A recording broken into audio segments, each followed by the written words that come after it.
وَإِذَا تُلِيَتْ عَلَيْهِمْ آيَاتُهُ زَادَتْهُمْ إِيمَانًا وَعَلَىٰ رَبِّهِمْ يَتَوَكَّلُونَ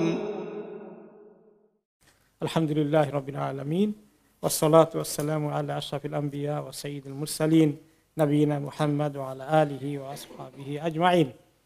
আজকে আমাদের তাফসীর শুরু হচ্ছে সূরা ইব্রাহিমের শুরু থেকে। সূরা ইব্রাহিম একটি মাক্কি সূরা, অধিকাংশ মুফাসসিরের দৃষ্টিতে প্রায় সবগুলো আয়াতই মক্কায় অবতীর্ণ হয়েছে। আর মক্কাবাসীরা তো ইব্রাহিম আলাইহিস সালামকে ভালো করেই চিনেন। এই সূরাতে ইব্রাহিম আলাইহিস সালামের কথা অনেক ভালো করে এসেছে, বিস্তারিত এসেছে, অন্যান্য আম্বিয়াদের কথাও এসেছে। যেহেতু মক্কার লোকেরা ইব্রাহিম আলাইহিস সালামকে ভালো করে চিনে, তাদেরই তিনি পূর্বপুরুষ, এবং ওনার পরিচয় হচ্ছে আরেকটি আবুল আম্বিয়া, তিনি নবীদের পিতা। আর আদম আলাইহিস সালাম হচ্ছেন আবুল বাশার, তিনি মানব জাতির পিতা। আর ইব্রাহিম আলাইহিস সালামকে বলা হয় নবীদের পিতা। তার অর্থ হচ্ছে ওনার পর থেকে, ইব্রাহিম আলাইহিস সালামের পর থেকে পৃথিবীতে যত নবী এসেছেন সবাই ওনারই বংশ অনুসারী ছিলেন। ওনার বংশের ভিতরেই দুইটা ধারার মধ্যেই এসেছিলেন, বা কয়েক শত আসছে ইসহাক আলাইহিস সালামের বংশধর থেকে, যেটা ইসরাইল বংশধর হয়েছে পরবর্তী পর্যায়ে। ইয়া বানি ইসরাইল করে বারে বারে আল্লাহ তাআলা ডেকেছেন। সুলাইমান আলাইহিস সালাম, দাউদ আলাইহিস সালাম, মুসা আলাইহিস সালাম সব সেই ইসরাইল বংশ থেকে এসেছে, ঈসা আলাইহিস সালাম। কিন্তু ওনার ধারা আরেকটি, ইসমাইল আলাইহিস সালামের ধারা থেকে এসেছেন মুহাম্মদ সাল্লাল্লাহু আলাইহি ওয়াসাল্লাম। কাজেই পৃথিবীতে পরবর্তী পর্যায়ে যত আম্বিয়া কেরাম এসেছেন সবাই ওনার এই বংশধারা থেকে এসেছেন। এই সূরার মধ্যে আল্লাহ তাআলা একই দাওয়াত বারে বারে সমস্ত নবীরা যে দাওয়াত নিয়ে এসেছেন সেই দাওয়াতের কথা রিপিট করেছেন মানব জাতির কাছে। এবং দাওয়াতে দ্বীনের মধ্যে সর্বপ্রথম দাওয়াত থাকে আল্লাহ তাআলার তাওহীদের দিকে। মানুষকে আল্লাহর প্রতি ঈমান আনার দাওয়াতটা এক নম্বর দাওয়াত। এর পাশাপাশি আছে যে এই খবরটা যারা পৌঁছিয়ে দেন নবীগণ, রিসালাতের দাওয়াত, তার উপরে ইয়াকিন করা, বিশ্বাস করা। আর 3 নম্বরে আসে আখিরাতের প্রতি বিশ্বাস করা, ইয়াকিন করা। এই 3টি জিনিস সমস্ত ইসলামের, সমস্ত নবীদের শিক্ষার মূল 3 জিনিস। যদি ইসলামের 5টি স্তম্ভ আছে আমরা জানি, কিন্তু মূল কিন্তু 3টি। ইয়াকিনের দিক থেকে, বিশ্বাসের দিক থেকে 3টা একটা বড় জিনিস। আল্লাহর প্রতি সঠিক ঈমান থাকা, আর আল্লাহর প্রতি ঈমান থাকলে কোন তরিকা আমলগুলো করতে হবে সেটার জন্য কি লাগে, রাসূলগণ লাগে, তাদের দেওয়া শরীয়ত, তাদের শিক্ষা। এরপরে 3 নম্বর জিনিস মানুষের জীবনে জরুরি, যে মানুষ কেন আমল করবে, কেন গুনাহ থেকে দূরে থাকবে, কেন নেক আমল করবে, আখিরাতে হিসাব দেওয়ার জন্য, জান্নাত পাওয়ার জন্য, জাহান্নাম থেকে নিজেদেরকে বাঁচানোর জন্য। আখিরাতের বিষয়টাও 3 নম্বর গুরুত্বপূর্ণ বিষয়ে ইসলামের মধ্যে। আমরা যখন কাউকে দাওয়াতি কাজ করব, এই 3টি জিনিসের দাওয়াত বেশি করে মেইন তুলে ধরতে হবে, ব্যাখ্যা করতে হবে। এক আল্লাহ যিনি সৃষ্টি করেছেন, তাকে চিনার, মানার, পাওয়ার উপায় হচ্ছে নবীগণের উসিলায়, নবীদের মাধ্যমে। আর আমাদের জন্য তো এই আখিরি নবী আসার পরে আখিরি নবীর তরিকা। আর 3 নম্বর হচ্ছে যে না মেনে উপায় নাই, কারণ মৃত্যু একদিন হবে, আখিরাতে আল্লাহর সামনে দাঁড়াতে হবে, সেখানে হিসাব হবে। এই সূরার মধ্যে আল্লাহ তাআলা কিতাব দিয়ে শুরু করেছেন, এবং আপনারা আগে শুনেছেন যে কোরআন শরীফের সূরাগুলির একটা লিঙ্ক আছে, শিকলের মতো বাঁধা, একটা আলাদা থেকে একদম আলাদা না। শেষ হয়েছিল সূরা আর-রা'দের শেষ আয়াতে কি ছিল? ওয়ায়াকুলুল্লাযীনা কাফারু লাস্তা মুরসালা। কাফেরগণ বলল, তারা বলে যে আপনি কোনো নবী নন, আল্লাহ আপনাকে নবী হিসাবে পাঠাননি, অর্থাৎ আপনি মিথ্যা নবী দাবি করছেন। কুল কাফা বিল্লাহি শাহীদাম বাইনি ওয়া বাইনাকুম ওয়া মান ইনদাহু ইলমুল কিতাব। আপনি বলে দেন যে একমাত্র আল্লাহই সাক্ষী তোমাদের মধ্যে আর আমাদের মধ্যে, আমরা হক না মিথ্যা নবী দাবিদার। আর যাদের কাছে কিতাব আছে তারাও জানে এটা। এই কিতাব দিয়ে শেষ হয়েছে আগের সূরাটা, ইলমুল কিতাব, কিতাবের ইলম যার কাছে আছে। এখন এই সূরায় শুরু হয়েছে আলিফ লাম রা কিতাবুন আনজালনাহু ইলাইক এখানে কিতাব দিয়ে শুরু হয়েছে। রাসূলদের কথা ছিল যে রাসূলদের কাছে কিতাব এসেছে, এখানেও রাসূলদের কাছে এসেছে যে হে কিতাব, আলিফ লাম র কিতাবুন আনজালনাহু ইলাইকা, এই কিতাব যেটাকে আপনার কাছে নাজিল করেছি। তাহলে লিঙ্ক আছে না, আগের কথার সঙ্গে মিলছে, ধারাবাহিকতা রক্ষা হয়েছে। আলিফ লাম রার অর্থ কি? প্রত্যেকটি সূরার শুরুতে এইরকম যে কাটা কাটা অক্ষরগুলো থাকে, এগুলাকে আরবিতে বলা হয় হুরুফুন মুকাত্তাআত, কাটা কাটা অক্ষর। এগুলো দ্বারা কোনো শব্দ হয় না, প্রত্যেকটি অক্ষরকে আলাদা আলাদা উচ্চারণ করতে হয়। আর এগুলোর অর্থ কি? অধিকাংশ মুফাসসিরের দৃষ্টিতে, সব মুফাসসির প্রায় একমত যে এগুলো আমাদের অর্থটা কি এটা আমরা বুঝতে পারছি না, এটার অর্থ তর্জমা করতে হবে না, কিন্তু এটা যে আল্লাহ তাআলা কালামের শুরুতে একটা চিহ্ন, আল্লাহ তাআলার কালাম যে এটা নবী মুহাম্মদ সাল্লাল্লাহু আলাইহি ওয়াসাল্লাম নিজের বানানো কথা নয়, সেটা বোঝার জন্য আল্লাহ তাআলা স্পেশাল এই সংকেতগুলো মতো দিয়ে রেখেছেন। কারণ রাসূলুল্লাহ সাল্লাল্লাহু আলাইহি ওয়াসাল্লাম তোমাদের মধ্যেই আছে, 40 বছর পর্যন্ত থাকলো, কোনোদিন আলিফ লাম মিম আলিফ লাম রা বলে কোনো কথা বললো না। এখন বলে কেন? এটা কার কাছ থেকে পেয়েছেন? আল্লাহর কাছ থেকে পাওয়া ওহী। এইটা বোঝার জন্য, এটা এই জন্য কোরআন যে আল্লাহর কালাম, এইটার মুজিজা হিসাবে এই সূরাগুলোর শুরুতে, কিছু সূরার শুরুতে আল্লাহ তাআলা এইরকম কাটা অক্ষরগুলো দিয়েছেন। কিতাবুন আনজালনাহু ইলাইকা, একটি কিতাব যেটাকে আপনার কাছে নাজিল করেছি। কেন? লিতুখরিজান নাসা মিনাজ যুলুমাতি ইলান নূর, যে মানুষকে বের করে নিয়ে আসবেন অন্ধকার থেকে নূরের দিকে, আলোর দিকে। বেইযনি রাব্বিহিম, আল্লাহ তাআলার হুকুমে। আল্লাহ তাআলা যদি হুকুম না করেন তাহলে কেউ কাউকে হেদায়েত দিতে পারবেন? রাসূলুল্লাহ সাল্লাল্লাহু আলাইহি ওয়াসাল্লাম চাইলেই কি হেদায়েত দিতে পারবেন? আল্লাহ তাআলা বলে দিয়েছেন ইন্নাকা লা তাহদি মান আহবাবতা ওয়ালাকিন্নাল্লাহা ইয়াহদি মান ইয়াশা। আপনি যাকে মনে চায় খুব, তাকে চাইলে হেদায়েত দিতে পারবেন না, আল্লাহ তাআলা যাকে হেদায়েত দেন। তো আল্লাহ তাআলা এখানে রাসূলুল্লাহ সাল্লাল্লাহু আলাইহি ওয়াসাল্লামকে বলেছেন যে আপনি কাজ করে যান, কিন্তু হুকুম বরাদ্দ হবে, গ্রান্ট হবে, স্যাংশন হবে কার কাছ থেকে? আল্লাহর কাছ থেকে। এই জন্য আমরা হেদায়েত আল্লাহর নবীর কাছে চাইবো না আল্লাহর কাছে চাইবো? আল্লাহর কাছে। তো এই জন্য আল্লাহর কাছে যখন আমরা হেদায়েত চাই, সবাই আল্লাহর কাছে মুহতাজ থাকতে হবে। এই জন্য সূরা ফাতিহার মধ্যে আমরা প্রত্যেক দিন চাই, প্রত্যেক নামাজের প্রত্যেক রাকাতে চাই ইহদিনাস সিরাতাল মুস্তাকিম। আল্লাহ তাআলার কাছে মনোযোগ দিয়ে চাইতে হবে, মন দিয়ে চাইতে হবে, শুধু পড়ার জন্য পড়া নয়, চাওয়ার জন্য চাওয়া নয়, সত্যি পাওয়ার জন্য চাওয়া। এখানে এই ইঙ্গিত রয়েছে। আর এরপরে আসছে যে অন্ধকার থেকে আলোর দিকে নিয়ে আসার জন্য। এখন কি ইসলামের দিকে আসলে তার ঘরে আর লাইট লাগবে না কি? লাইট অটোমেটিক্যালি ফিজিক্যাল লাইট থাকবে নাকি? তাহলে এখানে রূপক সেন্সে ব্যবহার করা হয়েছে যে একটা হলো বাহ্যিক আলো, অনেক বাহ্যিক আলো আছে কিন্তু এই লোকটার দিল আলোকিত নয়, এই জন্য ইংলিশে বলা হয় এনলাইটেড পারসন, বাংলাতে বলে আলোকিত ব্যক্তিত্ব, আলোকিত সত্তা, আলোকিত মানুষ। সে আলোকিত অর্থ তার কাছে অনেকগুলো লাইট আছে ফিজিক্যালি, এটা নয়। তার অন্তর নুরানি, তার অন্তর নুরান্বিত হয়ে আছে, তার ভিতরে সুন্দর জিনিসগুলো আছে, সুন্দর শিক্ষাগুলো আছে, যেগুলো খারাপ জিনিস সেগুলো থেকে সে দূরে আছে। এখানে আল্লাহ তাআলা অনেক কোরআনে পাকে অনেক জায়গায় ইসলামকে আলো বলেছেন আর কুফরিকে অন্ধকার বলেছেন। আল ইসলামু নূরুন আল কুফরু যুলুমাত, আল্লাহু ওয়ালিউল্লাযিনা আমানু ইউখরিজুহুম মিনাজ যুলুমাতি ইলান নূর। আল্লাহ তাআলা মুমিনদের অভিভাবক, গার্ডিয়ান, মুরব্বী, তাদের একান্ত আপনজন, যিনি তাদেরকে অন্ধকার থেকে আলোর দিকে নিয়ে আসেন। কাজেই ইসলামের ভিতরে যত ঢুকবে তত একজন লোক আলো পাচ্ছেন। ইসলামটা নূর, যত আপনি ইসলামকে শিখবো এবং নিজেদের জীবনে আমল করব, তত আল্লাহ তাআলা আমাদেরকে আলোকিত করবেন, আমাদেরকে আল্লাহ তাআলা নূরানি করে দিবেন। আর যত আমরা ইসলাম থেকে দূরে থাকবো, যারা ইসলামের মধ্যে থাকবে না তারা অন্ধকারে বসবাস করে, যদিও তাদের ঘরে অনেক লাইট থাকতে পারে কিন্তু তাদের মনের ভিতরে লাইট নাই, অন্ধকার আছে। কারণ কুফরি হচ্ছে অন্ধকার, গুনাহ হচ্ছে অন্ধকার। বিইذن রাব্বিহিম, সেটা আল্লাহর হুকুমেই হবে। ইলা সিরাতিল আজিজিল হামিদ, এরপরে এখন এই নূরটা কি জিনিস, নূরটা কি এবার ব্যাখ্যা করা হয়েছে। আলোটা হচ্ছে আল্লাহর পথে সিরাতুল আজিজ, ওই আল্লাহ যে আল্লাহ সবচেয়ে বেশি শক্তিশালী আর যে আল্লাহ সবচেয়ে বেশি প্রশংসিত। আল্লাহর চেয়ে বড় শক্তিশালী কিছু আছে নাকি? আল্লাহর চেয়ে একটু কম শক্তিশালী আছে নাকি কেউ? যে আল্লাহর অনেক শক্তি কিন্তু অমুকেরও খুব শক্তি আছে।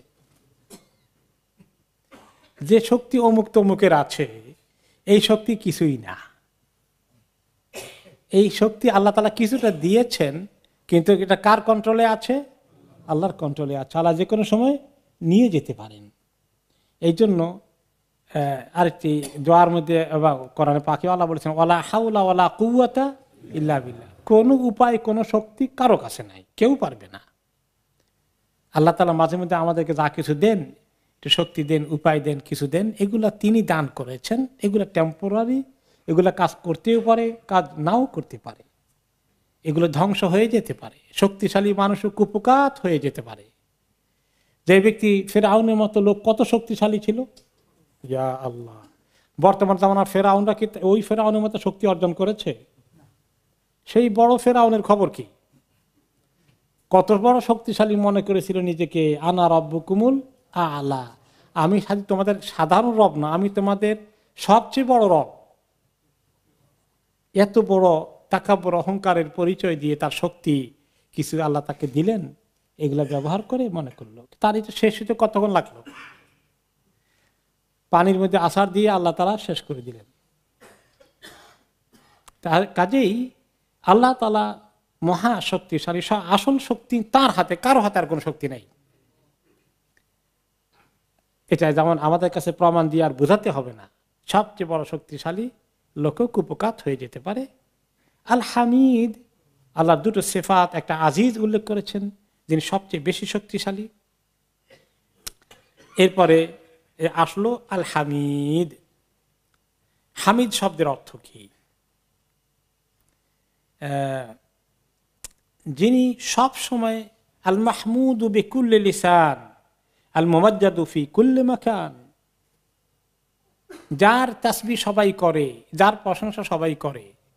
অন্যরা তো কিছু প্রশংসা করে, কত মানুষের প্রশংসা করে, কত মানুষকে কত ধরনের চামচাগিরি করে, তার থেকে কিছু আদায় করা যায় কিনা। কেউ যদি বড় কোনো দেশের রাষ্ট্রনায়ক হয়, তার পিছনে একটু যদি চামচাগিরি করে মন্ত্রী হওয়া যায়, অসুবিধা কি? করে, এরকম অনেকে করে না? করে। কিন্তু কতক্ষণ প্রশংসা করে? প্রশংসা আবার উল্টেও দিতে পারে। আর এই প্রশংসা করে লাভ কি? যদি আল্লাহর আযাব চলে আসে, এই প্রশংসা যাকে করা হয়েছে তার বাঁচার উপায় থাকবে না। তা এগুলো আসল প্রশংসা নয়, মতলবের প্রশংসা।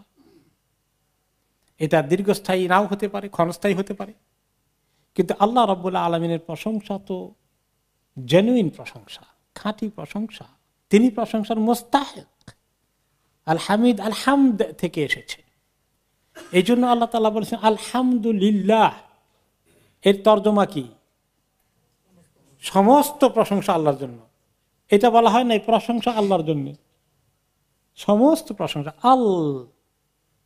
যত সমস্ত প্রশংসা আছে, এটা একমাত্র টিকার কথা কার জন্য? আল্লাহর জন্য। বাকিদেরটা হতেও পারে, নাও হতে পারে, টিকতেও পারে, নাও টিকতে পারে। আজকে প্রশংসা করলো, কালকে আজকে জিন্দাবাদ, কালকে মুর্দাবাদ বলতে পারে, উল্টে যেতে পারে। বন্ধু দুশ্মন হয়ে যেতে পারে, ভক্ত তার বিরুদ্ধে অবস্থান নিতে পারে। কিন্তু আল্লাহ রাব্বুল আলামিনের বিরুদ্ধে অবস্থান নেওয়ার কারো কোনো সুযোগ নাই। নিলেও আল্লাহ তাআলা তাকে দেখছেন, তাকে হ্যান্ডেল করতে আল্লাহর কোনো কষ্ট হবে না। এই জন্য আল হামিদ, তিনি সব প্রশংসিত, বা উনি যিনি প্রশংসার দিন রাত যার হচ্ছে। ফেরেশতারা তার কিরকম প্রশংসা করেন, কিরকম জিকির করেন, ইবাদত করেন। এত ইবাদত করার পরে ফেরেশতারা বলেন সুবহানাকা মা আবাদনাকা হাক্কা ইবাদাতিক। ও আল্লাহ, আপনি যে কত পবিত্র, কত প্রশংসার উপযুক্ত, আমরা তো আপনার হক এখনো আদায় করতে পারলাম না। আর আমরা, ফেরেশতারা কি পরিমাণ খাওয়া দাওয়া করেন? পোলাও বিরিয়ানি কেমন খান? কিচ্ছু খান না, শুধু আল্লাহর ইবাদত করেন। আল্লাহর জিকির করেন, আল্লাহর হুকুম পালন করেন, আল্লাহ যে দায়িত্ব দেন সেগুলো পালন করেন। তো তারা এত কম নিয়ামত খাওয়া দাওয়া তাদের নাই, আর আমরা এত মজা এত নিয়ামতে খাবার খাই, এত নিয়ামতে জিন্দিগি যাপন করি, আর আমরা আল্লাহর ইবাদত কদ্দুর করি, কদ্দুর হক আদায় করেছি ফেরেশতাদের তুলনায়? এটা চিন্তার বিষয়। সমস্ত মাখলুক আল্লাহ তাআলার প্রশংসা করে, ইসাব্বিহু লাহু মা ফিস সামাওয়াতি ওয়া মা ফিল আরদ। আকাশ জমিনে যত প্রাণী মাখলুক আছে, গাছপালা সব কিছু ইসাব্বিহু লাহু, তার জন্য প্রশংসা করেন। সেই আল্লাহর দিকে ডাকা, সেই আল্লাহর দিকে আসতে পারা, সেই আল্লাহর সঠিক সন্ধান যারা পেয়েছেন তারা কত সৌভাগ্যবান। আর সেই আল্লাহকে যারা চিনতে পারেনি, সে আল্লাহকে কাছে যারা আসে না, ডাকে না, তাদের কি দুরবস্থা। তারা কত বড় নিয়ামতকে মিস করেছে। আমি যদি এরকম হতাম যে অনেক কিছু দুনিয়াতে পেয়েছি, অনেক সুন্দর বাড়ি আছে, অনেক টাকা পয়সা আছে, খুব আইয়াসী জিন্দগি যাপন করেছি, কিন্তু আল্লাহকে চিনিনি, তার ইবাদত করিনি, এভাবেই মরে গেলাম একদিন, ক্ষতিটা কত বড় হতে বলেন।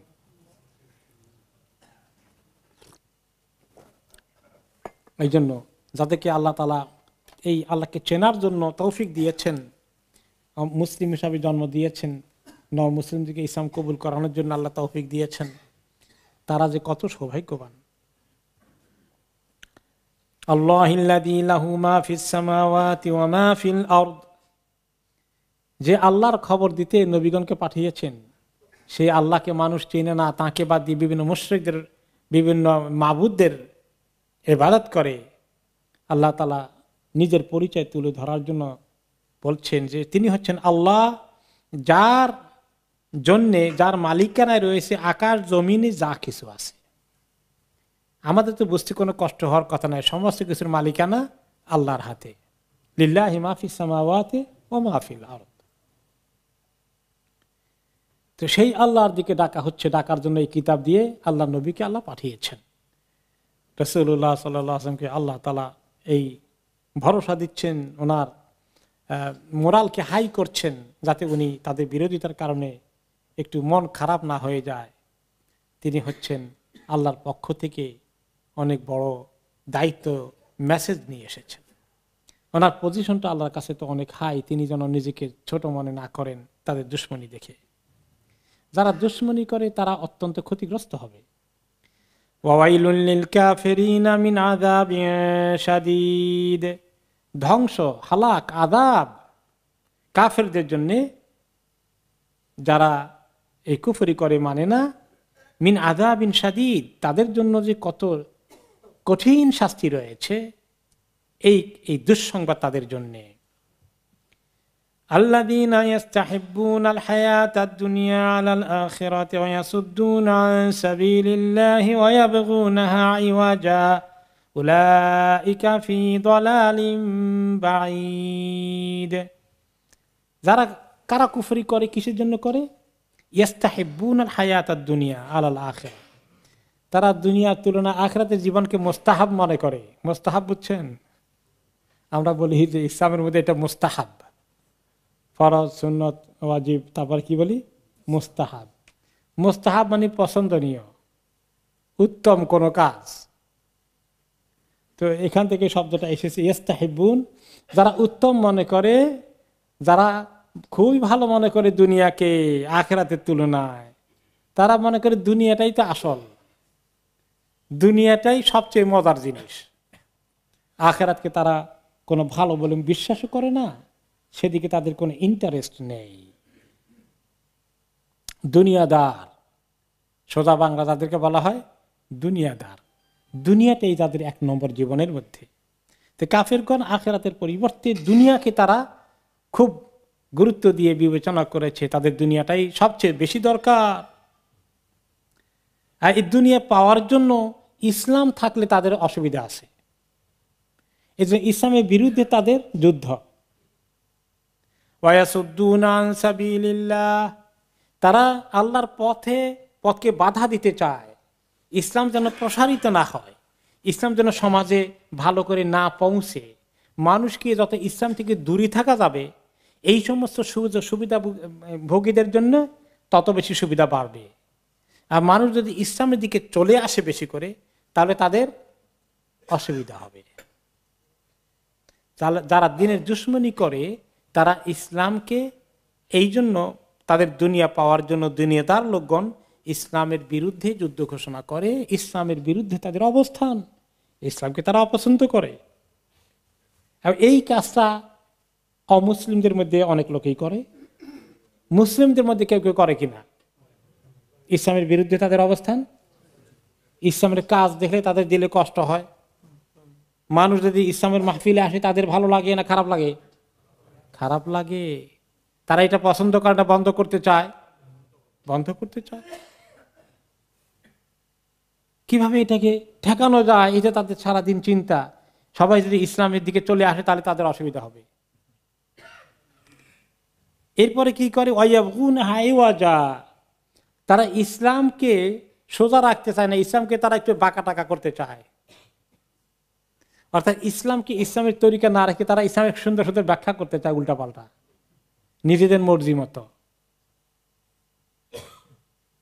তারা নিজেরা বলে যে তারা মনে হয় ইসলাম বেশি বুঝে, অমুকেরা বুঝে না, তারা ইসলামের উল্টা ব্যাখ্যা করে। আর যারা ইসলামের দুশমন তারা নাকি ইসলামের ভালো ব্যাখ্যা জানে। এক্স্যাক্টলি কোরআন যা বলেছে মানুষের সমাজে তা পাওয়া যাচ্ছে কিনা? পাওয়া যাচ্ছে। যে এমন ইসলাম, যে ইসলাম তাদের দুনিয়ার কোনো ক্ষতি করবে না, এরকম ইসলামকে পেশ করা যায় কিনা? সব চুরি ডাকাতি, গম চুরি, রাস্তাঘাট চুরি, সব ব্রিজ চুরি করে টোরে আবার মাথায় একটা সুন্দর টুপি টাপি দিয়া মসজিদে হাজির হওয়া, এগুলো আবার ঠিক আছে। এইরকম ইসলাম হলে কোনো অসুবিধা নাই। তখন এইরকম মসজিদে গিয়েও মাঝে মধ্যে দেখা যায় মাশাআল্লাহ জুমার দিনে হাজির, বিশেষ করে ভোটের আগে গিয়ে হাজির হয়ে যাবে, যে সবাই দেখবে যে মাশাআল্লাহ কি সুন্দর টুপি মাথা দিয়ে আসে, বড় নামাজি মানুষ। এরপরে যখন আবার কোনো জায়গায় মূর্তি পুজো হয় সেখানে গিয়েও আবার হাজির। সব জায়গায় আছেন। এইগুলা এইভাবে করে তারা একটা কম্প্রোমাইজ করে নিয়েছেন। ইসলামকে তারা বক্র করে ছাড়েন, ইসলামকে তারা মানে সোজা যে আল্লাহর সিরাতুল মুস্তাকিম, এই সিরাতুল মুস্তাকিম ওদের রাখতে চায় না। তাদের নিজস্ব অপব্যাখ্যা করে ইসলামকে তারা পলিউটেড করতে চায়, ইসলামের কনসেপ্টকে তারা লোকদের কাছে বিকৃতি করে তুলে ধরে। এই ক্ষেত্রে কিছু কিছু সুবিধাভোগী তথাকথিত আলেম নামধারী কিছু লোক মাঝে মধ্যে পাওয়া যায়, ইসলামী ব্যক্তিত্ব খুঁজে পাওয়া যায় কোনো কোনো সময়। তারা যদি কোনো রকমে এই সুযোগ সুবিধা পাওয়ার জন্য ইসলামকে একটু ঘুরাই ঘাড়াই বলতে হয়, এটা তারা বলতে পারে। তাহলে মুসলিম, অমুসলিম এবং তথাকথিত যারা দিন লেবাসধারী কিছু লোক অনেক সময় ইসলামের এই সঠিক রাস্তাটাকে নষ্ট করে ফেলতে চায়, বক্র করে ফেলতে চায়। তো আল্লাহ তাআলা বলে যে আমি তো ইসলাম দিয়েছি, যে ইসলাম আমার কাছ থেকে এসেছে, এই ইসলামের ব্যাখ্যা, এই ইসলামের কনসেপ্ট, এই ইসলামের সংজ্ঞা ধারণা, এগুলো আমি দেব। এটা দিন তো আল্লাহ, এখানে আমাদের নিজেদের কারো কোনো কিছু বাড়ানোর কমানোর সুযোগ আছে নাই। ওয়ামা আরসালনা মির রাসূলিন ইল্লা বিলিসানি কওমিহি লিয়ুবাইয়িনা লাহুম, আমি যখনই কোন রাসূলকে পাঠিয়েছি কোন কওমের কাছে, কোন জাতির কাছে, তাদেরকে ঠিকমতো বোঝানোর জন্য তাদের ভাষাই পাঠিয়েছি। অন্য কোনো ভাষায় পাঠাই না যে একেবারে মোতারজেমেনে ব্যাখ্যা করতে হবে, বয়ান করতে হবে। কারণ মানুষকে ইসলাম সরাসরি বোঝানোর জন্য যেই কওমের জায়গায় যখন যেখানে নবী পাঠিয়েছেন, সেখানে তাদের মধ্য থেকেই একজনকে আল্লাহ তাআলা চুজ করেছেন। বনি ইসরায়েলের মধ্যে যখন নবী পাঠিয়েছেন, বনি ইসরায়েল থেকে একজন তাদের ভাষায় কথা বলে, হিব্রু ভাষায়, সেই ভাষাধারী নবীকে পাঠিয়েছেন। আখরি নবী মুহাম্মদ সাল্লাল্লাহু আলাইহি ওয়াসাল্লামকে আরবদের মধ্যে পাঠালেন সর্বপ্রথম, তাদের ভাষা তিনি যেন বোঝাতে পারেন এভাবে দিয়েছেন। তো এখন বলবেন আমরা তো আরবি ভাষাভাষী লোক না, কিন্তু ওই যে তিনি বুঝিয়ে দিয়ে গেছেন, ওই দিনকে এখন অন্য ভাষায় বুঝতে কি অসুবিধা হচ্ছে? না, ওই নবীর কাছ থেকে আসল জিনিস গ্রহণ করার ক্ষেত্রে কোনো অসুবিধা হবে না। সেই কাজটা আল্লাহ তাআলা কমপ্লিট করে দিয়েছেন। পরবর্তী পর্যায়ে সারা দুনিয়ার মানুষের কাছে এই দিনের যে কোনো ভাষায় সেটা পৌঁছানোর ব্যবস্থা, আর কোনো বাধা থাকার কথা নয়। এক ভাষায় যদি বোঝানো যায়, বুঝে যায় মানুষ, তাহলে অন্য ভাষায় তর্জমা করতে আর অসুবিধা হবে না। এই প্রাথমিক উম্মত যারা থাকবে সেই নবীর আশেপাশে, তাদের ভাষায় আল্লাহ তাআলা এই নবীকে পাঠান। কিন্তু আবু জাহল আর আবু লাহাব নবী করিম সাল্লাল্লাহু আলাইহি ওয়াসাল্লামের ভাষা বুঝতে কোনো অসুবিধা হয়েছিল? আরবি ভাষাভাষী আবু জাহল, আবু লাহাব, উতবা, সাইবা, তারা বুঝতে পারলো না, দিনকে গ্রহণ করতে পারলো না। কিন্তু বাংলা ভাষাভাষী কত হাজার মাইল দূরে থেকে তারা বুঝতে পেরেছে পরবর্তী পর্যায়ে, মাশাআল্লাহ। তো আল্লাহ তাআলা বলছেন, ফায়ুদিল্লুল্লাহু মান ইয়াশাউ ওয়া ইয়াহদি মান ইয়াশা। তো আল্লাহ তাআলা শেষ পর্যন্ত চূড়ান্ত ফয়সালা আল্লাহর হাতে। যাকে আল্লাহ চান হেদায়েত দিবেন, যাকে আল্লাহ চান গোমরাহ রেখে দিবেন, গোমরাহ করে দিবেন। কাজেই মানুষের কার কপালে হিদায়ত পাওয়ার কে উপযুক্ত, তাকেই আল্লাহ হিদায়ত দেন, আর কি হিদায়ত পাওয়ার উপযুক্ত নয় সেটাও আল্লাহ ভালো করে জানেন। এই জন্য আল্লাহ তাআলা কিসমতে রাখেন নাই অনেকেরই হিদায়ত, কারণ এরা লোকগুলো ক্রিমিনাল। ওয়া হুয়াল আজিজুল হাকিম, তিনি হচ্ছেন সবচেয়ে বড় শক্তির অধিকারী, সবাই তার কাছে পরাজিত, তিনি কারো কাছে কোনোদিন পরাজিত হবেন না, পরাভূত হবেন না, তার শক্তির কাছে কেউ কুলাতে পারবে না কোনোদিন। ওয়াল আল হাকিম, তিনি হচ্ছেন সবচেয়ে বড় জ্ঞানী, যে জ্ঞানীর কাছ থেকে এই কোরআন এসেছে, সে আল্লাহর কাছ থেকে কোরআন এসেছে, যিনি সবচেয়ে জ্ঞানী মানুষের জন্য। তিনি তো এই দিন দেওয়ার, কোরআন দেওয়ার, ধর্মর আদেশগুলো দেওয়ার একমাত্র তারই তো সুযোগ রয়েছে, তার পক্ষেই সম্ভব, আর কারো পক্ষে এটা সম্ভব নয়। এত জ্ঞান কারো কাছে নেই। মুহাম্মদ সাল্লাল্লাহু আলাইহি সাল্লাম নিজে বসে এই ইসলামকে আবিষ্কার করতে পারতেন, কোরআন তৈরি করতে পারতেন? তার কি জ্ঞান আছে? তার এই রাইটও নাই, এই জ্ঞানও নাই, এই অধিকারও নাই। কিন্তু আল্লাহ রাব্বুল আলামিন নিজে, যিনি সবচেয়ে বড় আহকামুল হাকিমিন, আহুয়াল হাকিমুল খাবির, তার পক্ষে এটা সম্ভব, আর কারো পক্ষে সম্ভব নয়।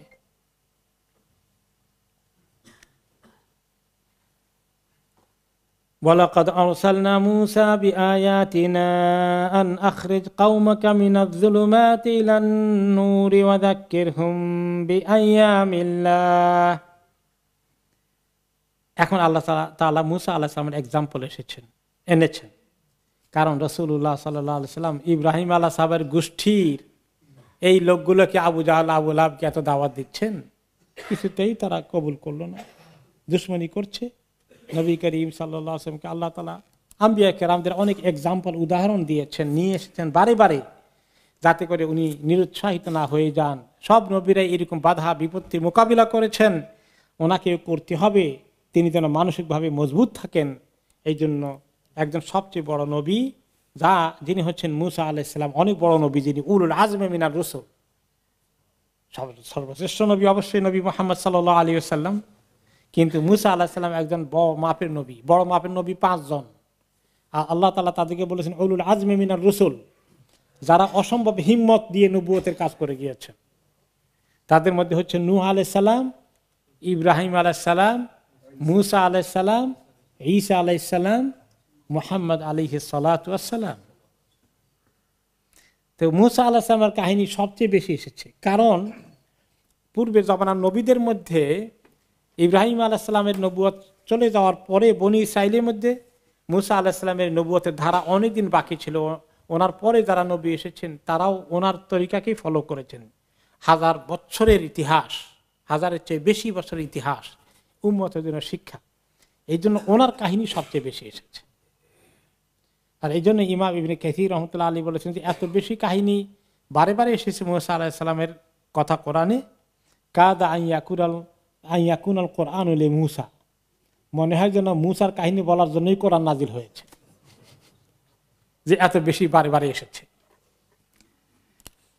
তো আল্লাহ বলছেন ওয়ালাকাদ আরসালনা মূসা বিআয়াতিনা, আর নিশ্চয়ই আমি মূসাকে পাঠিয়েছিলাম আমার আয়াতগুলো সহকারে। আয়াত মানে তাওরাত, কিতাব যেটা আল্লাহর কাছ থেকে এসেছে। আয়াত অর্থ নিদর্শন, বিভিন্ন মুজিজা এসেছে। আল্লাহ তাআলার কত বড় মুজিজা দেখিয়েছেন আল্লাহ তাআলা। ফেরাউনকে হালাক করে দেখার মুজিজা, আয়াত, চিহ্ন, আল্লাহর কুদরতের ক্ষমতা। বিরাট এই সাগরকে আল্লাহ কি বানিয়ে দিলেন? রাস্তা বানিয়ে দিলেন মুহূর্তের মধ্যে, আবার মুহূর্তের মধ্যে মিলাইয়ে ফিরআউনের মহাশক্তিশালী বাহিনীকে ভ্যানিশ করে দিলেন। তো এইরকম অনেক আয়াত, আরো 9টি তেসু আয়াত অনেক জায়গায় এসেছে। এই যে তার কওমের মধ্যে আল্লাহ তাআলা 9টি বিভিন্ন রকমের লক্ষণ দিলেন, বারে বারে বিপদ দিলেন যে আল্লাহর দিকে আসার জন্য। এরকম করে মুসা আলাইহিস সালামকে আল্লাহ তাআলা অনেকভাবে সাহায্য করেছেন উম্মতকে বোঝানোর জন্য বিভিন্ন আয়াত দিয়ে। আয়াত শব্দের অর্থ আমাদের কাছে কোরআনের আয়াত, এর দূরে বুঝি। তো আয়াতের অর্থ অরিজিনালি আরবিতে কি? নিদর্শন, চিহ্ন। তো এক একটি আয়াত কিতাবের আল্লাহ তাআলার এই যে কুদরতের নিদর্শন আছে, সেখানে জ্ঞানের নিদর্শন আছে। অবশ্য এগুলো পরবর্তী পর্যায়ে আবার কোরআনের আয়াত হিসাবেও এটা ব্যবহৃত হয়েছে। কোরআনের আয়াত অবশ্যই আমাদের জন্য অনেক বড় শিক্ষা, অনেক বড় নিদর্শন, কোনো সন্দেহ নেই। কিন্তু কোরআনের আয়াত ছাড়াও আল্লাহ তাআলা ক্ষমতার অপূর্ব নিদর্শনগুলোকেও কি বলা হয়? আয়াত বলা হয়। আমি আয়াত নাজিল করে বিভিন্ন নিদর্শন দিয়ে কি বললাম মুসা আলাইহিস সালামকে? আন আখরিজ কওমাকা মিনাজ যুলুমাতি ইলান নূর, যে হে মুসা নবী, তোমার কওমকে অন্ধকার থেকে নূরের দিকে নিয়ে আসো। যে আমাদের নবীকে আল্লাহ তাআলা কি বলেছিলেন প্রথম আয়াতে? কিতাবুন আনজালনাহু ইলাইকা লিতুখরিজান নাসা মিনাজ যুলুমাতি ইলান নূর। এই যে একখানা কিতাব, যে কোরআন, এটা দিলাম আপনার কাছে, লোকদেরকে আপনি অন্ধকার থেকে আলোর দিকে নিয়ে আসেন। সেম কথা মুসা আলাইহিস সালামকে আল্লাহ তাআলা বললেন, আন আখরিজ কওমাকা মিনাজ যুলুমাতি ইলান নূর, যে আপনার কওমকে অন্ধকার থেকে আলোর দিকে নিয়ে আসেন, কুফর থেকে তাওহীদের দিকে নিয়ে আসেন, কুফর থেকে ইসলামের দিকে নিয়ে আসেন। ওয়াযাক্কিরহুম বিআইয়ামিল্লাহ, আর তাদেরকে মনে করিয়ে দিন আল্লাহর দিনগুলো সম্পর্কে। আল্লাহর দিনগুলো কি? আল্লাহ তাআলা যে বেশ কিছু দিনে অনেক বড় বড় কিছু ঘটনা ঘটিয়েছেন বনি ইসরাইলের জীবনে, এগুলো মনে করিয়ে দিন। অন্যতম প্রধানটা কোনটা? ফিরআউনকে ধ্বংস করা, এমনকি মুসা আলাইহিস সালামের জানের হেফাজত, সমস্ত সন্তানগুলোকে মেরে ফেলে, ছেলে সন্তানকে, আর সেই অবস্থাতে মুসা আলাইহিস সালামকে আল্লাহ তাআলা বাঁচিয়ে দিলেন, ফিরআউনের ঘরেই লালিত পালিত করলেন। এগুলোও তো বনি ইসরাইলের প্রতি আল্লাহ তাআলার কত ইহসানের দিনগুলো। তারা যখন এই সাগর পাড়ি দিয়ে ওই তীরে গেছে, খাবার দাবার নাই, আল্লাহ তাআলা কি করেছেন? আল মান্না ওয়াস সালওয়া, আকাশ থেকে, আল্লাহর কাছ থেকে, আসমান থেকে রিজিক নাজিল করেছেন। এরকম বহু বিষয় তাদের জীবনে এসেছে। তাদেরকে মনে করিয়ে দিন, হে মুসা আলাইহিস সালাম, কত ইহসান আল্লাহ তাদের প্রতি করেছেন, এগুলো মনে করিয়ে দিন। ভুলে যায় মানুষ। আমাদের জীবনে বিপদ আপদ কমার ছিল নাকি? কত অ্যাক্সিডেন্ট হওয়ার কথা, কত দুর্ঘটনা ঘটার কথা, কত বিপদ আপদে পড়ে গেছিলাম, আল্লাহ তাআলা উদ্ধার করেছেন। তারপর ওই সময়তে এমন ডাকাত ডেকেছি আল্লাহকে, পরে যখন উদ্ধার পেয়ে গেছি এখন আর ডাকি না, এখনো মনেও থাকে না যে আল্লাহ তাআলা কত ইহসান করেছেন। ইন্না ফি যালিকা লাআয়াতিন লিকুল্লি সাব্বারিন শাকুর। এগুলোর মধ্যেই, এই কথাগুলোর মধ্যে অনেক চিহ্ন রয়েছে, এবং ওই ঘটনাগুলোর মধ্যে মুসা আলাইহিস সালামের কওমের জীবনে যেগুলো তারা দেখেছে, এগুলোর মধ্যে এমন কিছু আছে যেগুলো প্রত্যেকটি সব্বার এবং শাকুর, যে সবর করে এবং যে শুকর গুজার হয়, তাদের জন্য অনেক চিহ্ন রয়েছে আল্লাহ শুকরিয়া আদায় করা, এগুলো মনে করার। দুটো জিনিস, সবর এবং শুকর, এই দুটো আল্লাহ তাআলার কাছে সন্তুষ্টি অর্জনের জন্য একটা বিরাট নিয়ামত, বিরাট গুণ মুমিনের জীবনে। সবর করা বিপদ আপদে, আর সর্বাবস্থায় আল্লাহ শুকর আদায় করা, বিশেষ করে যখন ভালো কিছু পাই বেশি করে আল্লাহ শুকর আদায় করা। এই দুটোকে ইমাম ইবনুল কাইয়িম রাহমাতুল্লাহ বলেছেন, মুমিনের দুইটা ডানা, একটা ডানার নাম সবর আর একটা ডানার নাম শুকর। এই দুটো ব্যবহার করে মুমিন জান্নাতে চলে যাবে। যার ভিতরে যত সবর থাকবে আর শুকর থাকবে, সেই ব্যক্তির পক্ষে জান্নাতে যাওয়াটা ইজি হয়ে যাবে। আর যার এই দুটোর একটা নাই, সেও মুশকিলে আছে, আর দুটা না থাকলে তো আরো মুশকিলে আছে। সবর এবং শুকর আল্লাহ তাআলার কাছে বড়ই পুরস্কারের বিষয়। আল্লাহ তাআলা এই জন্য শুকরের কথা অনেক আয়াতে আল্লাহ তাআলা বলেছেন। আল্লাহ তাআলা আয়াতে বলেছেন আল্লাহ তাআলা বলেছেন লা ইন শাকারতুম লা আযীদান্নাকুম, তোমরা যদি শুকর আদায় করো তাহলে আমি বাড়িয়ে দেব। সে কথা একটু পরে আসবে। তাহলে মুসা আলাইহিস সালামের কওমের মধ্যে যারা সবর করেছিল, ফেরাউনের নির্যাতনের মোকাবিলা দ্বীনকে নিয়ে তারা টিকে থেকেছিল, যারা তাদের জন্য অনেক নিদর্শন তাদের মনে আছে কি বিপদ তাদের উপর দিয়ে গিয়েছে, সেই বিপদকে আল্লাহ কিভাবে উদ্ধার করেছেন। শুকর গুজার যারা রয়েছে তাদের জন্য শুকর করার অনেক বিষয় আছে, যে আল্লাহর কত মেহেরবানি তাদের উপরে আছে, এবং কি সবরের দরকার ছিল, কি সবর, কি কঠিন পরীক্ষা তারা পাশ করেছে, পার হয়েছে। পরবর্তী আয়াতে আসছে وَإِذْ قَالَ مُوسَى لِقَوْمِهِ اذْكُرُوا نِعْمَةَ اللَّهِ عَلَيْكُمْ إِذْ أَنْجَاكُمْ مِنْ آلِ فِرْعَوْنَ يَسُومُونَكُمْ سُوءَ الْعَذَابِ। যখন মুসা আলাইহিস সালাম এই নবুয়তের দায়িত্ব নিয়ে কিতাব নিয়ে আসলেন, তার কওমকে দাওয়াত দিলেন, উযকুরু নি'মাতাল্লাহি আলাইকুম, হে আমার কওম, তোমরা আল্লাহর নিয়ামত যে তোমাদের প্রতি যা ছিল এগুলোকে স্মরণ করো। আল্লাহ তাআলা বলেছেন মুসা আলাইহিস কওমকে, মুসা লি কওমিহি, মুসা আলাইহিস সালাম তার কওমকে বলেছেন, দাওয়াত দিয়েছেন। আর আমাদের নবী মুহাম্মদ সাল্লাল্লাহু আলাইহি ওয়াসাল্লামকে আল্লাহ তাআলা বলেছেন লিতুখরিজান নাসা মিনাজ যুলুমাতি ইলান নূর, মানুষকে আপনি নূর থেকে, অন্ধকার থেকে নূরের দিকে নিয়ে আসেন। নবী মুহাম্মদের দাওয়াত হচ্ছে মানুষের কাছে, আর মুসা আলাইহিস সালামের দাওয়াত হচ্ছে তার কওমের কাছে। পার্থক্য কি হলো? কি পার্থক্য হলো বলেন তো?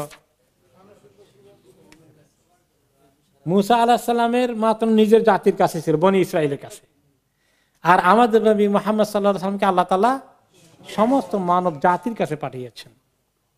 ওয়ামা আরসালনাকা ইল্লা রাহমাতাল লিল আলামিন, আমি আপনাকে সমস্ত বিশ্ববাসীর জন্য রহমত স্বরূপ প্রেরণ করেছি। এবং মুসা আলাইহিস সালামের দাওয়াত সেখানে সীমাবদ্ধ, কিন্তু এই নবীর দাওয়াত কোন জায়গায় সীমাবদ্ধ নয়। আল্লাহ তাআলা সমস্ত এই ওনার যুগে শুধু নয়, তারপরে কিয়ামত পর্যন্ত সাদা কালো কোন বংশের কোনো প্রশ্ন আসে না, সমস্ত বংশের কাছে এই নবীর দাওয়াত।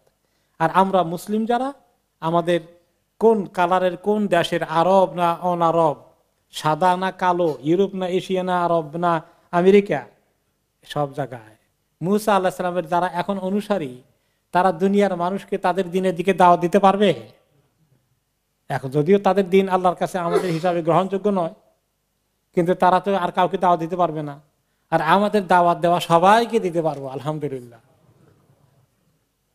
সবাইকে আমরা বলতে পারি যে দেখো, এটা আমাদের ধর্ম নয়, এটা শুধু এশিয়ানদের ধর্ম নয়, আরবদের ধর্ম নয়, এটা সমস্ত মানুষের ধর্ম।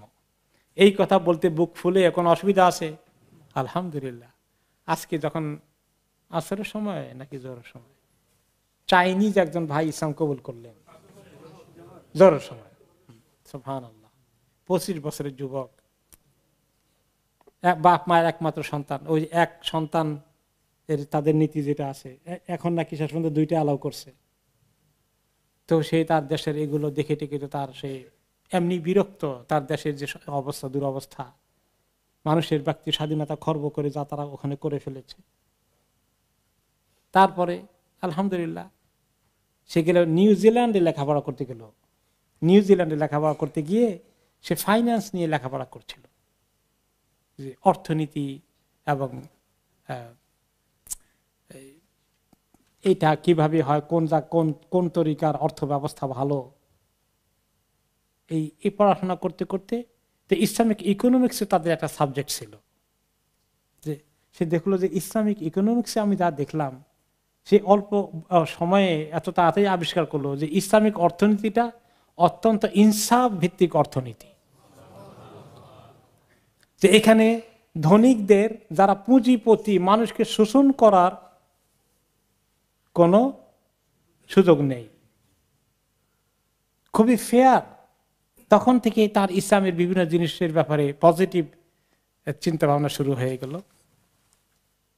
এবং সে বলল, আমি বললাম যে তুমি যে এখন ইসলাম কবুল করছো, তোমার মা বাবা তাদের সঙ্গে কিছু শেয়ার করেছে কিনা, তারা কিছু জানে কিনা, তারা কি হ্যাপি হবে না তারা নাখোশ হবে, বলে একটু ইঙ্গিত দিয়েছি, তারা দে ডোন্ট কেয়ার, তারা তাদের মা বাবা তাদের দুনিয়া নিয়ে ব্যস্ত আছে, আমি কিছুটা ইন্ডিপেন্ডেন্টও তাদের থেকে। কিসের পিছনে মানুষ ছুটছে? আলহামদুলিল্লাহ, মা বাবা মিস করলো, আল্লাহকে চিনতে পারলো না, কিন্তু তাদের সন্তানটাকে আল্লাহ চিনাই দিলেন। ইয়াহদি মাইয়াশা ওয়াইদুল্লু মাইয়াশা, যাকে আল্লাহ চান হেদায়েত দেন, যাকে আল্লাহ চান মিস করাই দেন, তারা পায় না। তো এই যে সারা দুনিয়ার মানুষের কাছে, যে কোনো জাতির হোক, কিন্তু এইরকম কোন অন্য জাতির লোক কি বনি ইসরায়েলের মধ্যে ঢুকতে পারবে? ইহুদি ধর্মে মুসা আলাইহিস সালামের মধ্যে ঢুকতে পারবে না। তিনি তার কওমকে ডেকে বললেন, উযকুরু নি'মাতাল্লাহি আলাইকুম, আল্লাহর কত নিয়ামত তোমাদের প্রতি ছিল হে বনি ইসরাইল, এগুলো একটু মনে করে আল্লাহ শুকর আদায় করো, আল্লাহর দিকে বেশি করে ঝুঁকো, দুনিয়ার দিকে কম যাও। দুনিয়া কোন জিনিস মানুষকে দিন থেকে সরায়? কোন জিনিস? দুনিয়া। আমরা যারা এখানে আসি, আমরা সবাই একটু দিনদার হতে চাই, যে অবস্থায় আছে আর একটু ভালো হতে চাই, আর একটু নেক আমল করতে চাই, কিন্তু কোন জিনিস আটকায় আমাদেরকে? দুনিয়া। খালি ওদিকে ওদিকে টানে, মনের ভিতরে খালি ওগুলো ঘুর ঘুর করায়। তো এইভাবে আল্লাহ বলছেন, মুসা আলাইহিস সালাম বলছেন যে আল্লাহর এত নিয়ামত একটু স্মরণ করে আল্লাহর দিকে ঝুঁকো, তাহলে তুমি দুনিয়া থেকে একটু সরতে পারবা, আকর্ষণ কমবে। একটু আল্লাহর কথা চিন্তা করে, এত নিয়ামত আল্লাহ তাআলা দিলেন। ইয আনজাকুম মিন আলি ফিরাউনা ইয়াসুমুনাকুম সুআল আযাব, কি তোমাদের প্রতি ইহসান করলেন? ফিরআউনের গোষ্ঠী থেকে, তাদের অত্যাচার থেকে আল্লাহ তাআলা তোমাদেরকে নাজাত দিলেন, যারা তোমাদেরকে কষ্টকর আযাবে দিয়ে টর্চার করে, অত্যাচারিত করে রাখছিল। কিরকম টর্চার করেছে, কিরকম নির্যাতন করেছে ফিরআউন তার জাতির প্রতি, বনি ইসরাইলের প্রতি। ওয়াইযাবহুনা আবনাআকুম, তোমাদের ছেলেগুলোকে তারা জবাই করে দিত। পুরুষ সন্তান হওয়ার খবর থাকলেই মহিলারা যখন গর্ভবতী হয়ে যেত, ফিরআউনের গোয়েন্দাদের প্রতি গ্রামে গ্রামে শহরে শহরে থাকতো কোন মহিলা গর্ভবতী হয়েছে। বিশেষ করে প্রথম দিকে তার না পাওয়া গেলেও পরের দিকে তো পাওয়া যায়, পেটটা যখন সন্তান সম্ভব মহিলার, এটা ঢাকা যায় না, আর এগুলো সব লিস্ট করতো তারা। কবে জন্ম হচ্ছে, কি অবস্থা, খোঁজ খবর নিতে নিয়মিত চেক আপ করতো। আর জন্মের সময় তারা এসে হাজির, অথবা জন্মের পরে পরে এসেই হাজির। এই ছেলে বাচ্চাকে সঙ্গে সঙ্গে জবাই করে 2 টুকরা করে দিয়ে শেষ। কিরকম নির্যাতন বলেন! মা এত কষ্ট করে সন্তান আল্লাহ তাকে দিয়েছেন মা বাবার ঘরে, এই সন্তানকে জন্মের সঙ্গেই জবাই করে দেওয়া হচ্ছে। ইযাবহুনা আবনাআকুম, তোমাদের ছেলেগুলোকে জবাই করে দিত, কাউকে সে আস্ত রাখতো না। সে কেন? ওই যে তার এক গণক বলেছিল যে বনি ইসরাইলে এমন এক ছেলে জন্মগ্রহণ করবে যার হাতে ফিরআউন তোমার সমস্ত রাজত্ব নিঃশেষ হয়ে যাবে, চুরমার হয়ে যাবে, তোমার ধ্বংস হয়ে যাবে। এই কথা শুনে সে চিন্তা করলো, তাহলে তার কোন ছেলে নবী হবে তা তো আমি জানি না, কাজে কোনো ছেলেকেই টিকতে দেওয়া হবে না। ওয়াইয়াস্তাহিউনা নিসাআকুম, আর তোমাদের মেয়েদেরকে ছেড়ে দিত। মেয়েরা যেহেতু নবী হবে না, কোন মেয়েরাই কোনো জীবনে নবী হয় নাই, আর মেয়েরা কাজে চ্যালেঞ্জ নাই। আর মেয়েরা যদি থাকে তাদেরকে কাজে লাগানো যাবে, তাদেরকে মানে এরা কোনো চ্যালেঞ্জের কোনো কারণ হবে না। এই যে একটা নির্যাতন বহু বছর থেকে ফিরআউনের পক্ষ থেকে তোমরা নির্যাতিত হচ্ছিলে, সেখান থেকে আল্লাহ তাআলা তোমাদেরকে নাজাত দিলেন। ওয়াফি যালিকুম বালাউম মির রাব্বিকুম আযীম, আর এই যে তোমাদেরকে নির্যাতন করেছিল, এই নির্যাতন সহজ নির্যাতন ছিল, তোমার জন্য বিরাট একটা পরীক্ষা ছিল, বড় ধরনের কষ্টের একটা পরীক্ষা ছিল। কতদিন কত মা কত সন্তান কিভাবে হারিয়েছে, তোমাদের জাতির মধ্যে কি একটা দুঃখ শোকের একটা পরিবেশ কত বছর ছিল, সেখান থেকে আল্লাহ তাআলা তোমাদেরকে উদ্ধার করলেন। শুধু তোমাদেরকে নিরাপদে নিয়ে আসেননি, তোমাদের দুশমনকে তোমাদের চোখের সামনে এই সাগরের মধ্যে ডুবিয়ে ডুবিয়ে মারলেন আল্লাহ তাআলা। সে কথা কি বনি ইসরাইল তোমরা ভুলে গিয়েছো? তোমরা আল্লাহর দিকে আসছো। ওয়াইদ তাআযানা রাব্বুকুম লাইন শাকারতুম লাযীদান্নাকুম ওয়া লাইন কাফারতুম ইন্না আযাবী লাশাদীদ। যে তোমার রব এলান করে দিলেন, বয়ান করে দিলেন পরিষ্কার করে নবীদের মাধ্যমে, লা ইন শাকারতুম, হে মানুষ তোমরা যদি শুকরগুজার হও, আল্লাহর প্রতি কৃতজ্ঞতা প্রকাশ করো, তাহলে আমি তোমাদেরকে নিয়ামত আরো বাড়িয়ে দেব। ওয়ালা ইন কাফারতুম, আর আমার নিয়ামতের শুকরিয়া আদায় করতে যদি অস্বীকার করো, তাহলে ইন্না আযাবি লাশাদীদ, মনে রেখো আমার আযাব হবে অনেক কঠিন, অনেক শক্ত।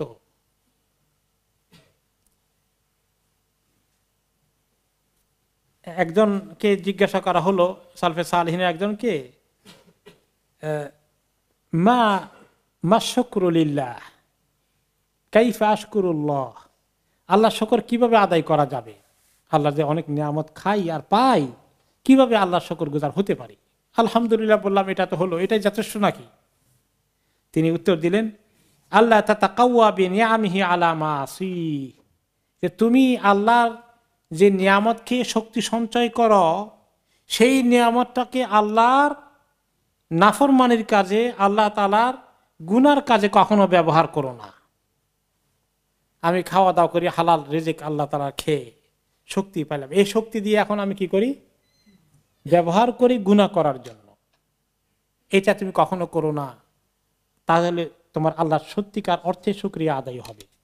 অর্থাৎ আল্লাহর নিয়ামত যেহেতু খাই, আর কারো নিয়ামত খাই না, কাজেই আল্লাহ তাআলার গুনাহ হয় আমার এই শরীর দ্বারা যেন এমন কোন গুনার কাজ না ঘটে। দাউদ আলাইহিস সালাম এর ব্যাপারে রিওয়ায়াত আছে যে তিনি বললেন আল্লাহর কাছে, আই রব কাইফা আশকুরুকা, যে কিভাবে আল্লাহ আপনার শুকর আদায় করব, কেমনে করব আল্লাহ? ওয়াশুকরি লাকা নি'মা মুজাদ্দাদা মিনকা আলাইয়া, আল্লাহ আমি তো জানি আমি যতবার আপনার শুকর আদায় করি ততবার আপনার কাছ থেকে আমার নতুন নতুন নিয়ামত আসতে থাকে, এবং শুকর আদায় করাটাই একটা বড় নিয়ামত আপনার কাছ থেকে, সেটার আমি শুকর কেমনে আদায় করব? একটা নিয়ামত খেলাম পেলাম, তার জন্য শুকর আদায় করলাম, এই শুকরটা আদায় করতে পারাটাও যে একটা বড় নিয়ামত, এটা তো আপনি দিয়েছেন আমাকে, তা আমি তো আপনার শুকর আদায় করতে পারছি না শেষ পর্যন্ত। এই কথা শুনে আল্লাহ তাআলা তখন দাউদ আলাইহিস সালামকে বললেন, ইয়া দাউদ আল আন শাকারতানি, দাউদ এবার তুমি আমার শুকর আদায় করেছ। যে আল্লাহ শুকর আদায় করতে পারাটারও যে শুকর দরকার, এটা তুমি বুঝতে পেরেছ। কারণ বহু লোক আল্লাহর নিয়ামত এনজয় করে কিন্তু তারা শুকর আদায় করে না। তুমি যে এই আল্লাহর নিয়ামত পেয়ে শুকর আদায় করে এখন তুমি বলো যে এইটার শুকর কেমনে করি, আমি যে শুকর আদায় করতে পেরেছি, এটা যে বুঝতে পেরেছ, এটাই শুকরের হক আদায় হলো।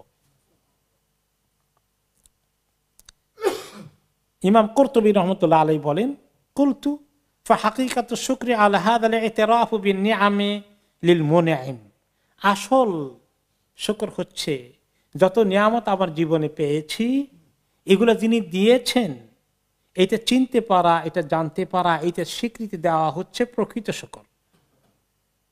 ওয়া আল্লাহ ইয়াসরাফাহা ফি গায়রি তাআতি, তারপরের অংশ হচ্ছে যে আল্লাহর কাছে চেষ্টা করা নিজে কখনোই যেন আল্লাহর এই নিয়ামতকে আল্লাহর নাফরমানির কোনো কাজে যেন আমি খরচ না করি, ব্যয় না করি। আল্লাহ তাআলা টাকা পয়সা দিয়েছেন, তাহলে সেটাকে আল্লাহর শুকরের কাজে, আল্লাহর দ্বীনের কাজে, আল্লাহর ইবাদতের কাজে, আল্লাহর হুকুমের কাজে ব্যয় করি, মারুফের কাজে ব্যয় করি, কখনো মুনকার কাজে ব্যয় না করি। শক্তি দিয়েছেন, শক্তিকে আল্লাহর আনুগত্য, আল্লাহর গোলামি করার জন্য ব্যবহার করি, জুলুম করার জন্য যেন ব্যবহার না করি। একজন আল হাদি নামে একজন স্কলার ছিলেন, ইমাম ছিলেন, তিনি খাওয়া দাওয়া করছিলেন। খাওয়া দাওয়া করে তখন তো আল্লাহর নিয়ামতের শুকর আদায় করতে চাইলেন। খাওয়া দাওয়ার সময় বললেন, আনা লাকা রিজকাহু লিতাকুমা ফীহি বিতাআতিহি ওয়া তাশকুরা বা'দা হাক্কিহি, যে আল্লাহ তোমাকে রিজিক দিয়েছেন, এই রিজিক দিয়েছেন যেন তুমি এগুলা ব্যবহার করে শক্তি অর্জন করে আল্লাহর আনুগত্য করো, আল্লাহর হুকুম মানতে থাকো। আল্লাহর হুকুম মানার জন্য শক্তি লাগে, আমল করার জন্য। এতে করে এই নিয়ামতের কিছু হক অন্তত আদায় হবে। ফালাম তাশকুরু লিনি'মাতিহি ওয়ালাকিন কাওয়িতা আলা মাসিহি বিরিজকি, কিন্তু হে মানুষ, তুমি অনেকেই তোমরা আল্লাহর এই নিয়ামতের শুকর আদায় করলেন না, বরঞ্চ এই নিয়ামত দিয়ে শক্তি অর্জন করে আল্লাহর রিজিকের দিয়ে শক্তি নিয়ে তুমি আল্লাহর গুনার দিকে চলে গেলে। তিনি তাদেরকে নসিহত করলেন। এরপরে আল্লাহ তাআলা মূসা আলাইহিস সালামের কথা আরো বলছেন, وقال موسى إن تكفروا أنتم ومن في الأرض جميعا فإن الله لغني حميد। মূসা আলাইহিস সালাম তার কওমকে বললেন, হে কওম, এই যে আল্লাহর নিয়ামতের কথা বললাম, মনে করি যে শুকর আদায় করতে, যদি না করো তাহলে কেউ কেউ বলবা যে আল্লাহ তাআলা এত শুকর চান কেন? শুকরের অভাব হয়ে গেছে নাকি? আল্লাহ তাআলা স্বীকৃতি চান কেন? তো আল্লাহ তাআলা কেউ প্রশংসা করে না, কেউ নাই বুঝি।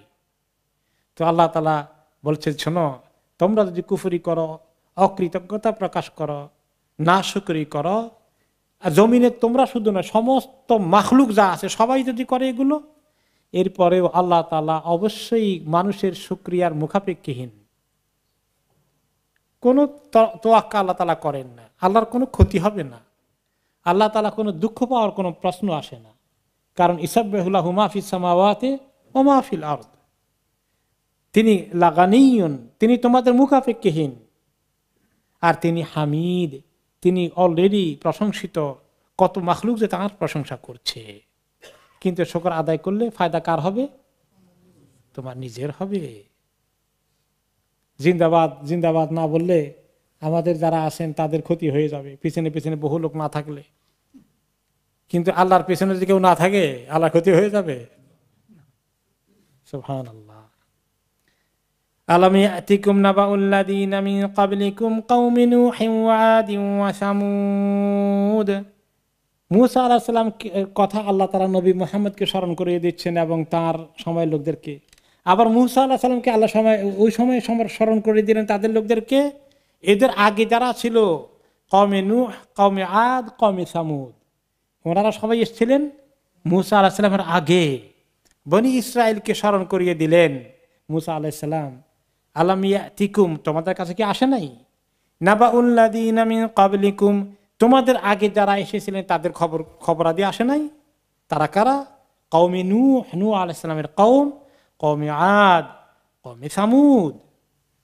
এই বিভিন্ন কওম নাশকরি করার কারণে, আল্লাহর প্রতি কৃতজ্ঞতা প্রকাশ না করার কারণে, আল্লাহর প্রতি ঈমান না আনার কারণে, আল্লাহর নিয়ামত খেয়ে হারাম কুফরির মধ্যে লিপ্ত থাকার কারণে, সীমা লঙ্ঘন করার কারণে এক একটা কওমের উপরে কি আযাব এসেছিল, এইসব খবর কি তোমাদের কাছে আসেনি?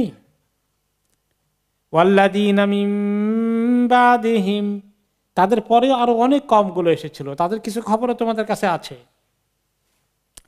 লা ইয়ালামুহুম ইল্লাল্লাহ, অনেকের খবর আল্লাহ ছাড়া কোনো মানুষ হয়তো জানে না। এই জমানায় কত মানুষকে আল্লাহ তাআলা এইভাবে শিক্ষা দিয়েছেন যারা আল্লাহ নাশকরি করেছে। জাআতহুম রুসুলুহুম বিল বাইয়িনাতি ফারাদ্দু আইদিয়াহুম ফি আফওয়াহিহিম, এই সমস্ত অনেক কওমের কাছে তাদের নবীগণ এসেছিলেন বিল বাইয়িনাত, সুস্পষ্ট দলিল প্রমাণ, আল্লাহর কাছ থেকে পাওয়া ওয়াহি। এটা কোনো অবিশ্বাস্য কিছু নয়। প্রত্যেক নবী যে ওয়াহি নিয়ে এসেছেন, কিতাব নিয়ে এসেছেন, এগুলো এত বলিষ্ঠ, এত মজবুত দলিল প্রমাণ। এই জমানায় যত কাফের মুরতাদের দল আছে, তারা যদি কোরআনকে একটু বুঝার চেষ্টা করে, বুঝতে কারোই কষ্ট হবে না। এই কালাম, এই কোরআন আল্লাহর পক্ষ থেকে দেওয়া। ঠিক তেমনি তাওরাত, জাবুর, ইনজিল, কোরআন, তার আগের কিতাবগুলো, এগুলো অন্যান্য নবীদের কাছে আল্লাহ যে ওয়াহির মেসেজ দিয়েছেন, সবগুলাই বাইয়িনাত, সুস্পষ্ট দলিল প্রমাণ, যেগুলো আল্লাহর কাছ থেকে এসেছে। তার সঙ্গে আবার বিভিন্ন মুজিজা দিয়ে পাঠানো হয়েছে নবীদেরকে। এগুলা সত্ত্বেও কি হয়েছে? যখনই তারা দাওয়াত দিয়েছিলেন, ইসলামের কথা বলেছিলেন, ফারাদ্দু আইদিয়াহুম ফি আফওয়াহিহিম, তারা তাদের হাতগুলো দিয়ে তাদের মুখে এটাকে রদ করে দিয়েছে। মুখে হাত দিয়ে রদ করে দিয়েছে। মুখে হাত দিয়ে রদ করে কেমনে দিল? একটা হলো যে কোন কোন মুফাসসির বলেছেন যে হইতে পারে তারা নবীদের মুখে হাত দিয়ে বলছেন, দরকার নেই, কথা বলে না, থামা। অথবা তারা নিজেরা নিজের মুখে হাত দিয়েছে যে কেউ তার কথা শুনিও না, বিশ্বাসও করো না, কিছু বলিও না। নিজেরা নিজেদেরকে নবীর কথা না শোনার জন্য মুখে হাত দিয়েছে। আবার কেউ কেউ এই ইসলামের দাওয়াতের কথা শুনে রাগে গোসায় মুখে হাত দিয়েছে, মানে আঙ্গুলে কামড় দিয়েছে। কি বলে এই সমস্ত কথাবার্তা, আমাদের তো সমস্ত ক্ষমতার মসনদ তছনছ হয়ে যাবে। এইভাবে করে তারা নবীদের মুখ আটকিয়ে দিতে চেয়েছে। আরেকটা হতে পারে যে তাদের বিরুদ্ধে মিডিয়া প্রপাগান্ডা করেছে। তাদের কথা যদি একটা হয়, ওদের কথা হয় 10টা, ছড়িয়ে দিয়েছে অপপ্রচার করে। وقالوا إنا كفرنا بما أرسلتم به, আর তারা সবাই মিলে বলেছে তখন চিৎকার করে যে তোমরা হে নবীগণ যে সমস্ত খবর নিয়ে এসেছো ইসলামের, এগুলো আমরা কিচ্ছু বিশ্বাস করি না, এগুলো বিশ্বাসযোগ্য জিনিস না। وإنا لفي شك مما تدعوننا إليه مريب, তোমরা যা কিছু আমাদেরকে দাওয়াত দিচ্ছ যেদিকে ইসলামের দিকে, এগুলো আমাদের দারুণ সন্দেহ আছে, এগুলো একটা কথাও ঠিক কিনা। আমরা অসম্ভব সভা সন্দেহে আছি, তোমাদের কথা বিশ্বাস করার মতো কোনো আমাদের মন মানসিকতা নেই, কাজে কোনো কাজ হবে না। তাহলে মুসা আল্লাহ সাল্লামের আগের কওমগুলো নবীরা এইভাবে নবীদেরকে বলেছে। মুসা আল্লাহ সাল্লাম সেই কথা তার কওমকে শোনালেন। আমাদের নবীকে আল্লাহ তাআলা কোরআনে এই আয়াত নাজিল করে দিয়ে আমাদের নবীকে এবং তার কওমকে শোনালেন। এখনকার জামানায় আমরা তাই দেখি, ইসলামের এত সুস্পষ্ট দিন ধর্মের পরে যে ধর্মগুলি নিয়ে মানুষ বসে আছে ধর্মের দোকান খুলে খুলে, এগুলোর যে কিছুই নাই, কোনো শক্তি নাই। মানুষের হাত গড়া মূর্তি, তার পূজা করার জন্য মানুষ যখন অস্থির হয়ে যায় আর সেখানে পূজা মণ্ডপে যায় আর বলে, এগুলোর মধ্যে অনেক কিছুই শিক্ষণীয় রয়েছে, সুবহানাল্লাহ। আর ইসলামের মধ্যে শিক্ষণীয় পাওয়া কষ্ট হয়ে যায়। তো এই যে মানুষ শোভা সন্দেহ করে, তারা জানে যে এগুলোর কোনো ক্ষমতা নাই, মানুষের হাতে তৈরি জিনিস, তার কাছে পূজা করে। যে আল্লাহ সৃষ্টিকর্তা আমাকে তৈরি করলেন, সে আল্লাহর খবর নেই। قالت رسلهم أفي الله شك فاطر السماوات والأرض يدعوكم ليغفر لكم من ذنوبكم ويؤخركم إلى أجل مسمى। সমস্ত নবীগণ যুগে যুগে যারা এসেছিলেন, মুসা আলাইহিস সালাম, তার আগে, তারপরে নবী মুহাম্মদ সাল্লাল্লাহু আলাইহি ওয়াসাল্লাম, সবাই কি বলেছিলেন? আফিল্লাহি শাক্কুন, কি আল্লাহর ব্যাপারে তোমাদের সন্দেহ নাকি? আছেন না নাই? আল্লাহ আছেন না নাই? সৃষ্টিকর্তা আছেন না নাই? ফাতিরিস সামাওয়াতি ওয়াল আরদ, যিনি আকাশ জমিন সৃষ্টি করেছেন। এই পাহাড়গুলো কে সৃষ্টি করেছে? সাগর, নদী, নালা, এত সুন্দর সৃষ্টি জগৎ, আকাশ, বাতাস, চন্দ্র, সূর্য, তারকা, এত সুন্দর পশু পাখিগুলো, এত রকমের রঙের ফুল, এত সবজি, এত ফল, ইয়া আল্লাহ, এগুলো কোনো সায়েন্টিফিক ভাবে কোনো ফ্যাক্টরিতে তৈরি হয়েছে? তো এই যে এত থরে থরে সাজানো পৃথিবী, আকাশ জমিন, একজন সৃষ্টিকর্তা তো আছেই, এর ব্যাপারে তোমাদের সন্দেহ আছে?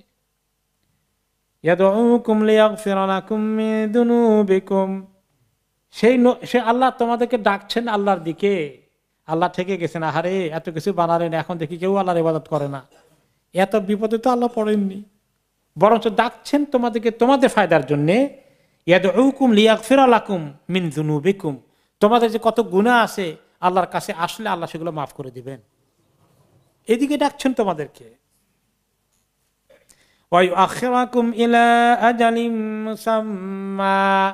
আর যদি আল্লাহর দিকে আসো, তাহলে আসমানি গজব দিয়ে তোমাদেরকে হঠাৎ করে হালাক করে শেষ করে দেবেন না।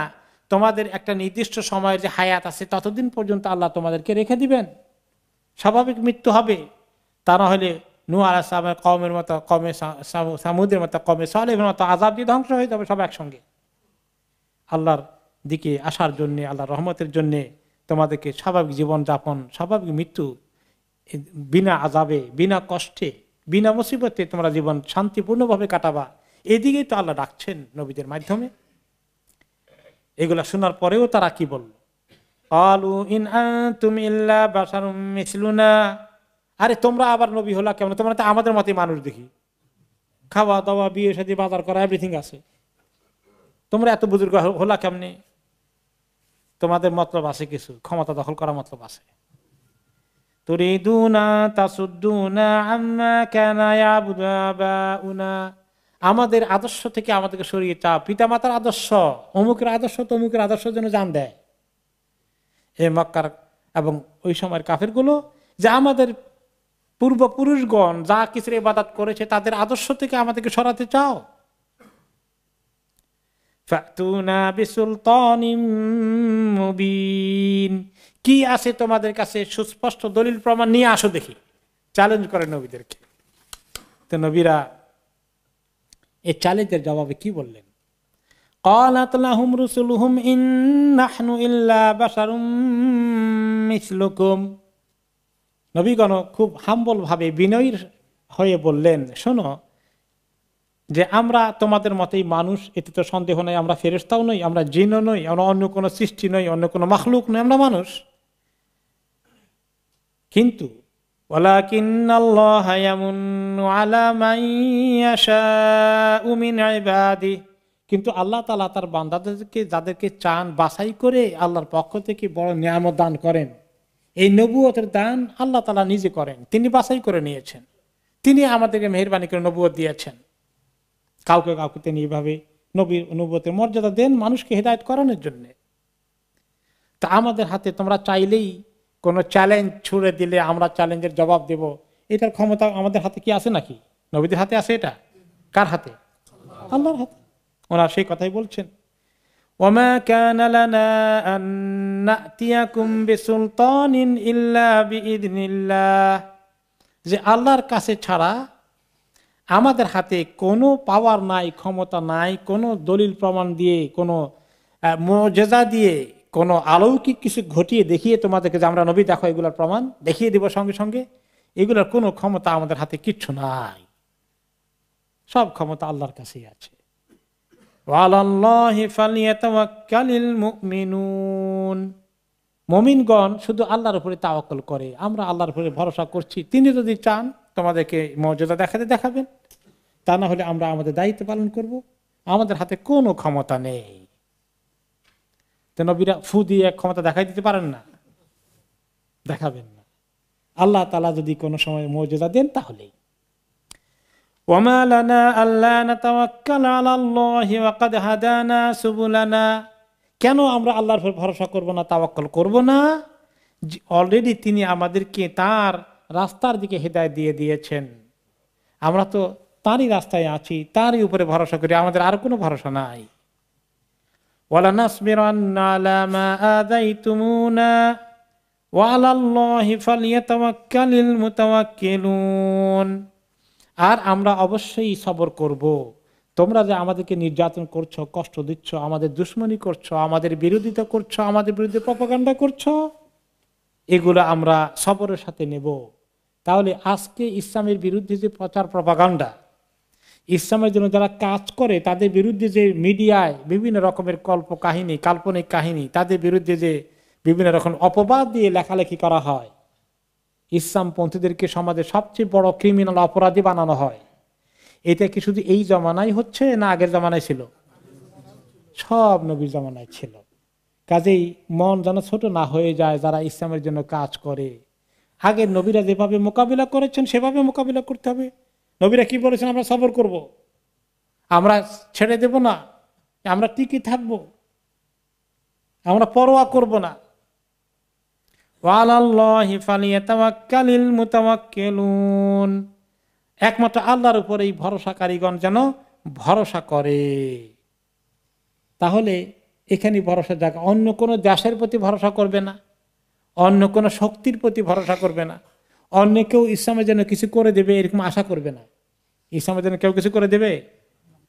একমাত্র আল্লাহর কাছ থেকেই মুমিনগণ সাহায্য চাইবে। কাজে ইসলামের জন্য যারা কাজ করে তারা কোনো মাখলুকের দিকে তাকাবে না, কোনো মাখলুকের সঙ্গে তাদের কোনো ভরসা থাকবে না, তাদের ভরসা একমাত্র আল্লাহ তাআলার প্রতি থাকতে হবে। এই যে নবী করিম সাল্লাল্লাহু আলাইহি ওয়াসাল্লাম, আমাদের নবীর প্রতি আল্লাহ তাআলা এই আয়াত নাযিল করে মূসা আলাইহিস সালামের কাহিনী, তার পেছনে গিয়ে আবার কওমে আদ কওমে সামুদের কাহিনী দিয়ে এই শিক্ষাগুলো কাদের জন্য রেখে যাওয়া হয়েছে কোরআনের মধ্যে? আমাদের জন্য। আমাদের জমানায় এগুলা যুগে যুগে প্রত্যেক জমানায় কিছু না কিছু ঘটেছে। এখান থেকে শিক্ষা নিয়ে যেন আমরা সবরের সাথে আমরা ইমানের পথে টিকে থাকি, আমাদের দায়িত্ব পালন করে যাই। আল্লাহ তাআলা যেন আমাদেরকে তৌফিক দান করে। বারাকাল্লাহু ফীকুম।